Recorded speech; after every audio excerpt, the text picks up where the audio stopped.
Hello friends, this is Deepika here. Welcome to our channel Gyan Ka तड़का। आज कुछ हम साइंस के क्वेश्चंस करेंगे जो आपके सीटेट पेपर 2 2019 का है। तो स्टार्ट करते हैं हमारी वीडियो। फर्स्ट क्वेश्चन है, X is a chemical present in our stomach and is necessary for digestion of food. When X is secreted in excess, it causes health problems like indigestion. Why is a chemical used to treat this condition? What could be X and Y? तो बोल रहा है X एक chemical है जो हमारे stomach में होता है, जो हमारे डाइजेशन के लिए हेल्प करता है, डाइजेशन में हेल्प करता है। और यदि वो एक्सेस अमाउंट में, ज्यादा अमाउंट में सीक्रेट हो जाए, स्रावित हो जाए, तो बहुत सारी हेल्थ प्रॉब्लम्स क्रिएट हो जाती हैं।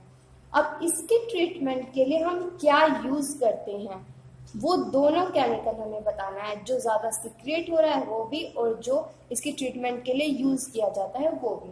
तो जो स्टमक है, स्टमक में प्रेजेंट होती है आपकी गैस्ट्रिक ग्लैंड। लर्न कैसे करेंगे? स्टमक, पेट में क्या बनती है? गैस, तो गैस्ट्रिक ग्लैंड लर्न हो गया। अब जो गैस्ट्रिक ग्लैंड है वहां से वो रिलीज करती है HCl को, हाइड्रोक्लोरिक एसिड को। ये ज्यादा अमाउंट में रिलीज हो जाए तो हम इसके ट्रीटमेंट के लिए दो केमिकल यूज करते हैं, एक तो मैग्नीशियम हाइड्रोक्साइड और एक एल्यूमिनियम हाइड्रोक्साइड। तो पता लग गया हमें क्या ऑप्शन हो गया। तो X हाइड्रोक्लोरिक एसिड होना चाहिए और Y हमारा मिल्क ऑफ मैग्नीशिया, तो थर्ड ऑप्शन सही होगा। नेक्स्ट क्वेश्चन देख लेते हैं 62। In which of following process bacteria is not used? बोल रहा है किस प्रक्रिया में बैक्टीरिया उपयोग नहीं होता, नहीं पूछा है। तो ऑप्शन देख लेते हैं। फर्स्ट, फॉर्मेशन ऑफ कर्ड, दही बनने में। Second, baking of bread, double रोटी पकने में। Third, fermentation of sugar cane juice, गन्ने का रस की किण्वन में। And fourth, nitrogen fixation, nitrogen के स्थिरीकरण में। तो फॉर्मेशन ऑफ कर्ड में हमें पता है जो लैक्टोबैसिलस एक बैक्टीरिया होता है वो यूज होता है। सेकंड, नाम कैसे याद करोगे, थोड़ा सा हिंट दे देती हूँ। लैक्टिक एसिड प्रेजेंट होता है मिल्क में, तो वहीं से lactobacillus. Second, baking of bread, उसमें यूज होता है यीस्ट। थर्ड, फर्मेंटेशन, फर्मेंटेशन में यीस्ट प्लस में बैक्टीरिया दोनों ही यूज किए जाते हैं और अलग अलग प्रोडक्ट देते हैं। फोर्थ, नाइट्रोजन फिक्सेशन, उसके अंदर आपका राइजोबियम एंजाइम, जो राइजोबियम है वो यूज होता है नाइट्रोजनस, तो जो राइजोबियम बैक्टीरिया वो यूज होता है। तो जो आपका सेकेंड ऑप्शन है वो करेक्ट हो गया। तो नेक्स्ट क्वेश्चन की तरफ मूव करेंगे। विच of following is different from the rest? अलग कौन सा है इन चारों में से, वो पूछा है। फर्स्ट, डिफोरेस्टेशन, वनोन्मूलन। सेकेंड, डिसर्टिफिकेशन, मरुस्थलीकरण। थर्ड, इरोजन, अपरदन। एंड फोर्थ, कंजर्वेशन, संरक्षण। तो अलग पूछा है। फर्स्ट, डिफोरेस्टिकेशन, जिसमें हम वनों को उखाड़ देते हैं, तो डिफोरेस्ट हो गया वहां पे। डिसर्टिफिकेशन, मरुस्थलीकरण, वहां पे बिल्कुल सारे पौधों को काटकर मरुस्थल बना दिया।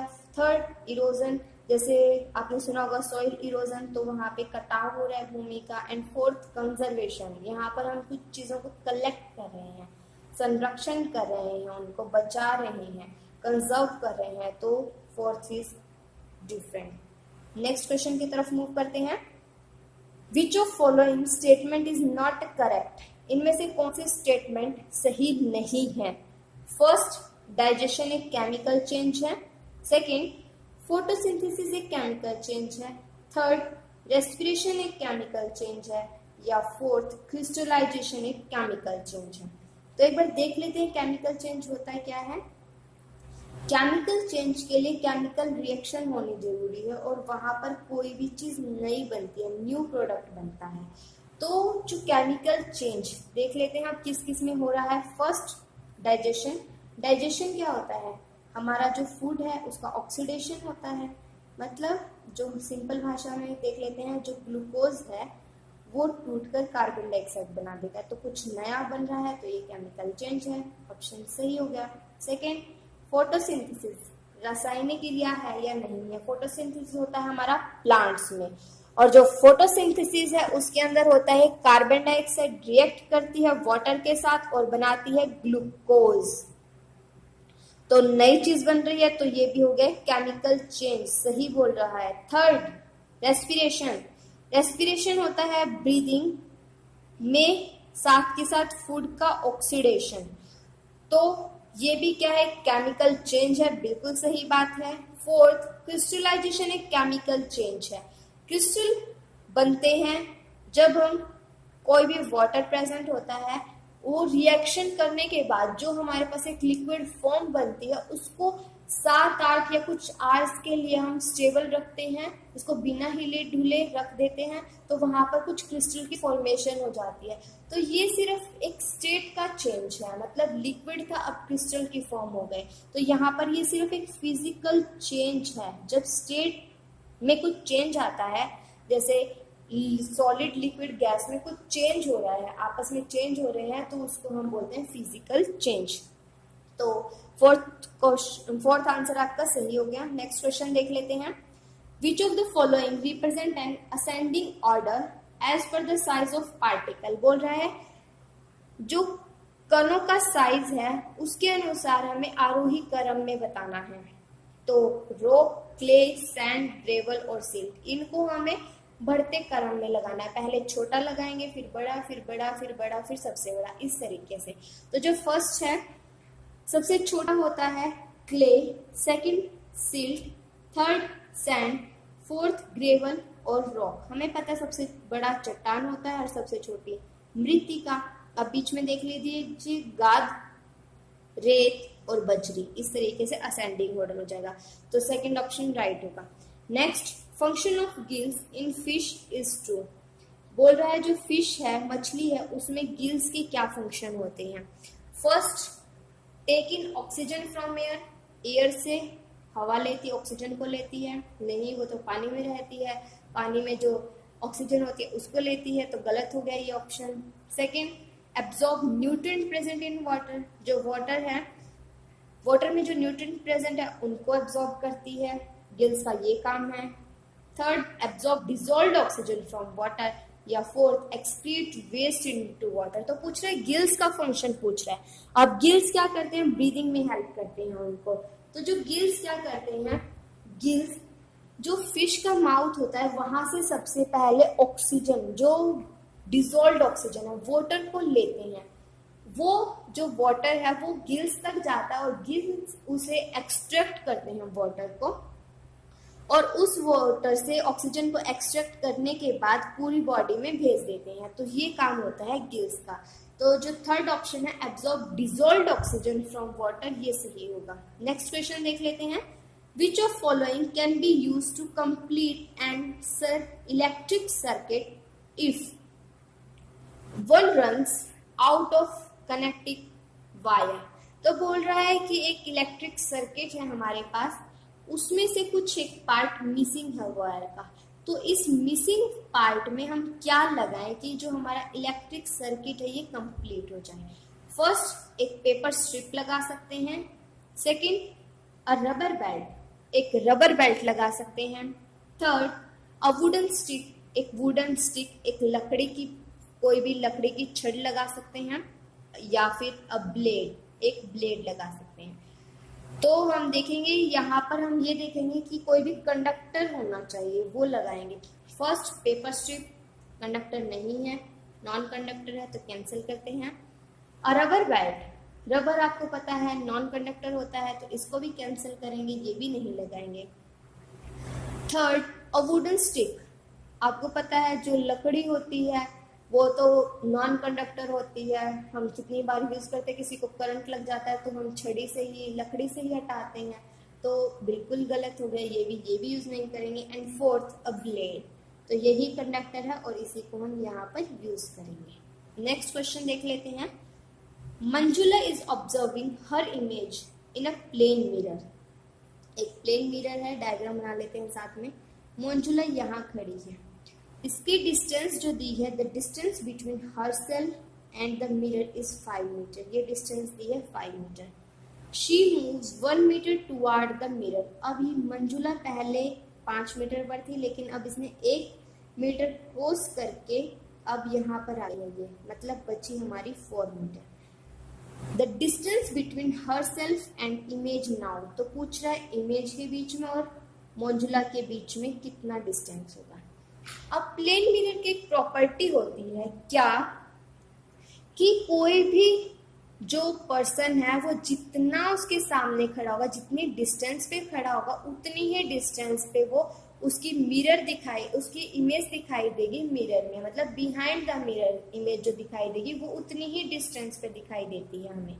तो यदि मंजुला 4 मीटर प्लेन मिरर के सामने खड़ी है तो उसकी जो इमेज बनेगी वो भी 4 मीटर बिहाइंड बनेगी, तो टोटल डिस्टेंस हो गया 8 मीटर। तो जो आपका ऑप्शन 3 है वो सही हो गया। नेक्स्ट क्वेश्चन देख लेते हैं। A pendulum oscillate 30 times in 3 seconds. एक लोलक है जो 3 सेकेंड में 30 बार दोलन करता है, ऑसिलेट करता है, मतलब जैसे हम पेंडुलम ये होता है हमारा, तो पेंडुलम इस तरीके से ऑसिलेट करता है टू एंड फ्रो। तो करेक्ट स्टेटमेंट बतानी है हमें। अब ये 3 सेकेंड में 30 बार ऑसिलेट करता है। फर्स्ट टाइम पीरियड बताना है और फ्रीक्वेंसी बतानी है।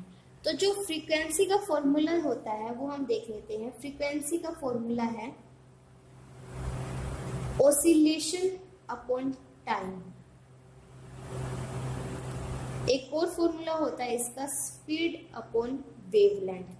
तो जो भी दिया हो आपका गिवन हो उसी के हिसाब से हम फॉर्मूला यूज कर लेंगे। यहाँ दिया है ऑसिलेशन और टाइम, तो हम यूज कर लेंगे ये वाला।